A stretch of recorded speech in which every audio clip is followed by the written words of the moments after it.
کہ میں آج یہ کلام یہاں ضرور پڑھوں گا۔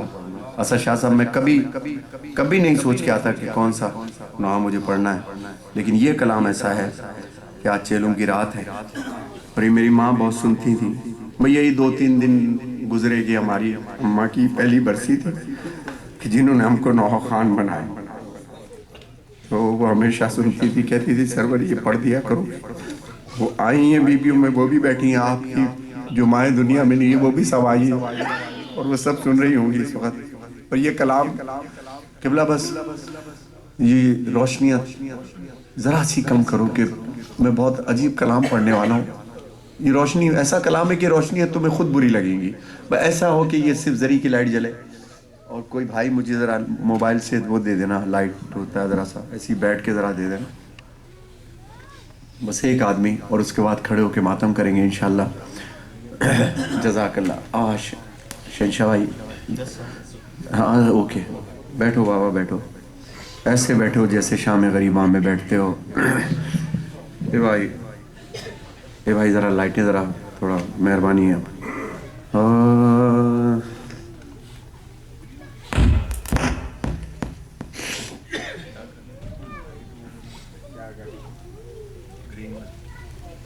ارے جزاک اللہ، یہ پیچھے والی بھی لائٹ اگر ہو سکے صرف وضع خانے کی لائٹ جلنے دیں۔ معاف کرنا بھائی، میں جو کلام پڑھنے والا ہوں مجھ سے یہ روشنی میں نہیں پڑھا جاتا۔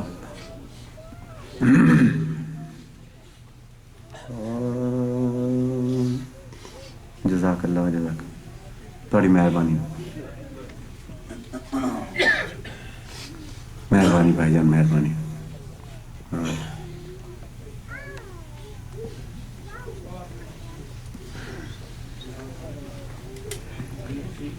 بڑی تمنا تھی جی کو، پتہ نہیں جتنے بھی مومنین یہاں بیٹھے ہیں سب کے دل میں ایک تمنا ضرور ہوگی، کاش چیلوں کے دن ہم کربلا میں ہوتے، کاش کے چیلوں کے دن ہم بی بی زینب سرکار آپ کے روضے پہ ہوتے، کسی بھی کونے میں بیٹھ کے پوری رات گزارتے۔ مولا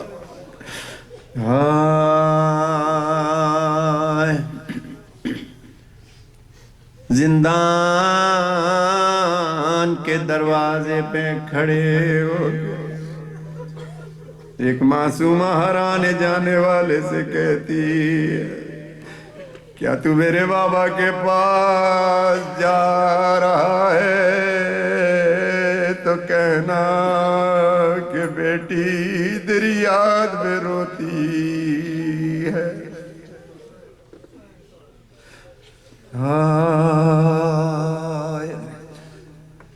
سیاہ رات میں، غریب بن کے سننا بابا، کندھے پہ کوئی چادر ہو تو اتار دینا۔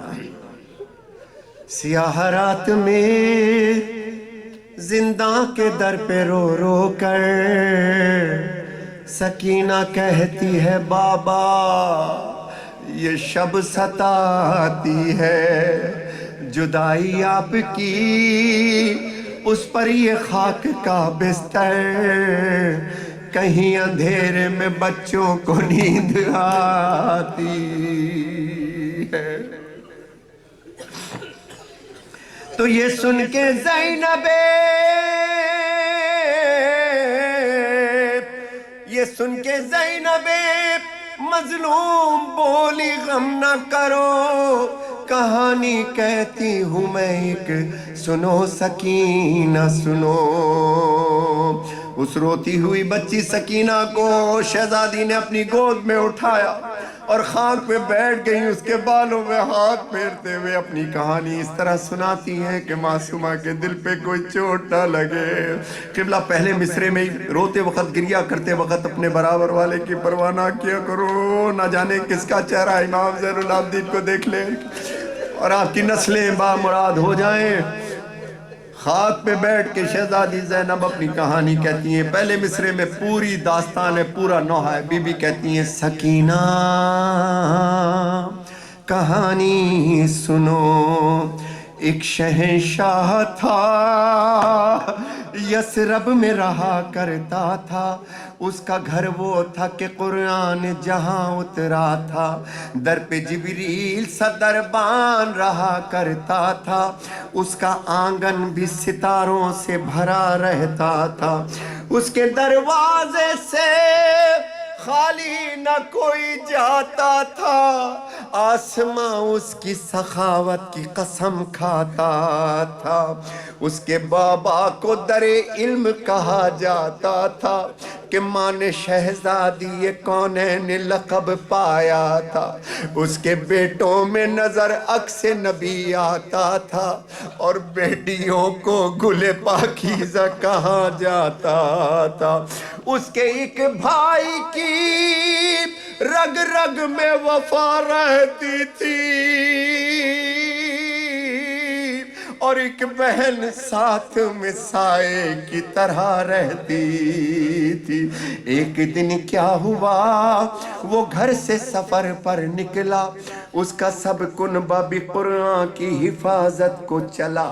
اشقیاء نے اسے پھر دشت بلا میں گھیرا، 3 دن تک اسے پانی بھی میسر نہ ہوا۔ ہو گئی عام ہر ایک جور و جفا اس کے لیے، اور پھر جنگ کا میدان سجا اس کے لیے۔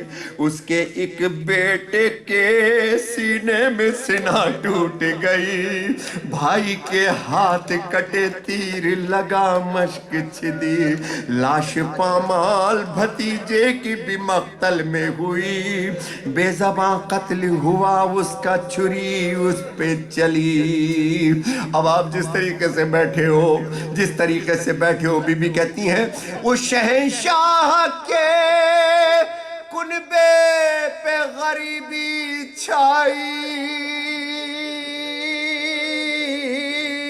ارے بجھ گئے سارے دیے، شام غریب آئی، خیمے جلنے لگے، نزدیک ستمگر آئے، اس شہنشاہ کی بچی نے تماچے کھائے، کان زخمی ہوئے، خون آنکھوں سے ٹپکا ہائے، ارے ڈھونڈنے باپ کو مقتل میں وہ کیسے جائے، ڈھونڈنے باپ کو مقتل میں وہ کیسے جائے، ارے جلتے دامن کو لیے گنج شہیداں میں گئی، ارے رسی گردن میں بندھی شام کے زندان میں گئی۔ پھر سکینہ نے کہا، شہزادی سکینہ نے کہانی سن کے اپنے سر کو اٹھایا، پھپھی اماں سے کہتی ہیں، پھر سکینہ نے کہا کہ رہتے ہیں وہ لوگ کہاں؟ بولی زینب کے ہوئے سب وہ اسیر زندہ، قصہ آخر ہوا، نیند آئی نہ تم کو میری جان، بولی رو رو کے سکینہ پھپھی اب نیند کہاں، تم تو کہتی تھی کہانی سنو نیند آتی ہے، اس کہانی سے میری نیند اڑی جاتی ہے، بولی رو رو کے سکینہ یہ میرا قصہ ہے، اس کہانی کا شہنشاہ میرا بابا ہے، نیزہ جس کے لگا سینے میں میرا بھیا ہے، ارے میرا اصغر لینوں نے جسے مارا ہے، ارے بیردہ تم ہو پھوپھی جان میری جاتی ہے، ارے یہ کہانی تو میرے گھر کی نظر آتی ہے، یا حسین یا حسین۔